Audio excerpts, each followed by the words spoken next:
La Bible dit ceci, dans le livre des psaumes, nous sommes dans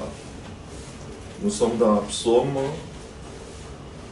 68, Psaume chapitre 68, le verset 29, 68, 29. La Bible dit ceci.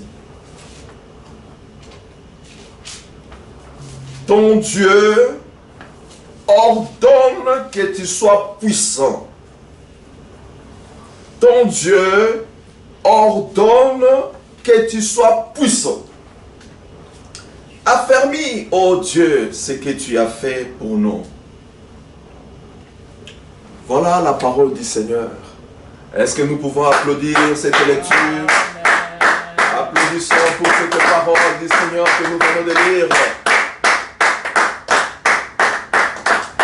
Oui, la Bible dit, ton Dieu ordonne que tu sois puissant. La puissance dans la vie chrétienne, ce n'est pas une option, c'est une obligation. C'est une obligation. Sans la puissance, la vie chrétienne est impossible. On ne peut pas vivre la vie chrétienne sans la puissance. C'est pourquoi Jésus a dit aux disciples, vous recevrez une puissance, le Saint-Esprit survenant sur vous, et vous serez mes témoins. Nous ne pouvons pas être des témoins de Jésus dans ce monde. Nous ne pouvons pas manifester la vie de Jésus dans ce monde sans la puissance. Et la Bible ajoute que le royaume de Dieu, ce n'est pas une question de parole,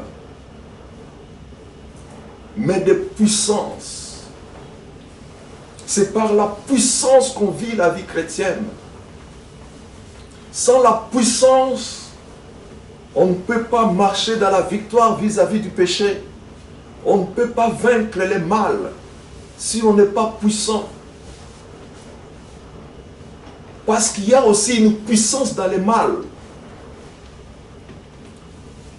L'ennemi a une certaine puissance dans le mal. C'est pourquoi nous avons besoin de la puissance qui est au-dessus de toute puissance pour vaincre le mal. Si on n'est pas puissant, on ne peut pas vivre la vie chrétienne. C'est pratiquement impossible. Avec nos propres efforts, nous ne pouvons pas vivre la vie chrétienne. C'est pourquoi nous avons besoin de la puissance.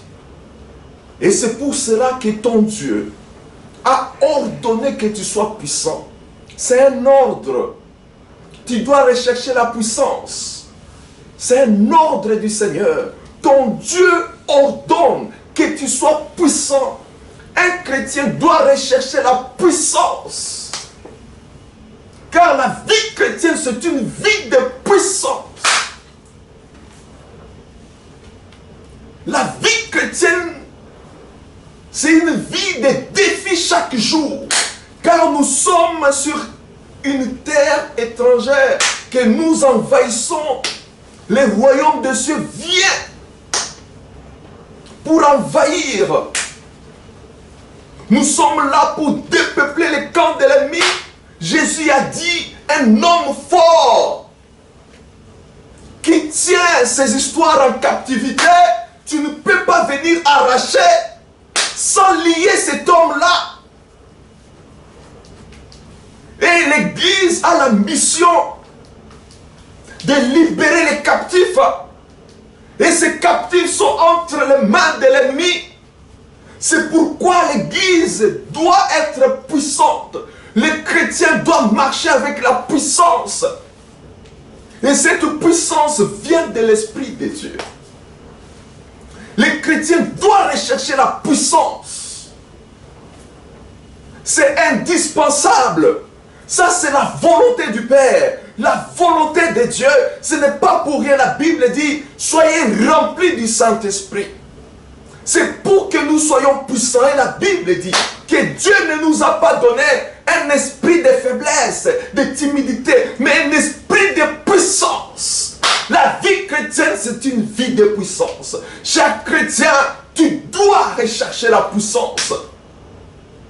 Il ne faut pas continuer avec une vie chrétienne faible. Une vie chrétienne où tu tombes toujours dans les péchés. Tu marches toujours dans les péchés. Tu marches toujours dans la compromission. Oui, recherche la puissance de Dieu. La puissance de Dieu a d'abord pour mission de nous rendre capables de vivre la vie du Christ, c'est-à-dire d'être des témoins de Jésus, de manifester en nous la vie du Christ. C'est ça le rôle premier de la puissance. Un chrétien sans puissance, c'est un chrétien qui vit dans les péchés, c'est un chrétien qui vit dans la compromission. Recherche la puissance. C'est un ordre du Seigneur. Ton Dieu a ordonné que tu sois puissant. Oh, cet après-midi, reçois la puissance de Dieu. Reçois la puissance de Dieu pour vaincre le mal, pour vaincre les péchés, pour marcher dans la victoire vis-à-vis des forces des ténèbres, vis-à-vis des forces de l'ennemi. Oh, sans la puissance, tu ne peux pas écraser. Oh, nous avons reçu le mandat de marcher sur les serpents, les scorpions et sur toute la puissance du diable. Ton Dieu a ordonné que tu sois puissant. Amen. Recherche la puissance. Sois rempli du Saint-Esprit. Sois rempli de la puissance d'en haut. Ça, c'est la signature de Dieu. Sois rempli de la puissance d'en haut. C'est avec la puissance du Saint-Esprit que nous sommes comme lui. Car la Bible dit, tel il est, tel nous sommes. Et cela, c'est par la puissance du Saint-Esprit. Oh, reçois la puissance du Saint-Esprit. Reçois la puissance cet après-midi. Reçois une vie honnête. Une vie de sanctification. Une vie de victoire. Au nom puissant de Jésus. Oh, nous détruisons la compromission. Nous détruisons le pouvoir du péché. Au nom puissant de Jésus. La Bible dit, c'est que nous délions sur la terre et délions au ciel. Sois libéré maintenant de cette puissance du péché. Au nom puissant de Jésus. Oh, reçois la puissance de Dieu pour marcher dans la victoire. Au nom de Jésus-Christ. Oui, c'est le Seigneur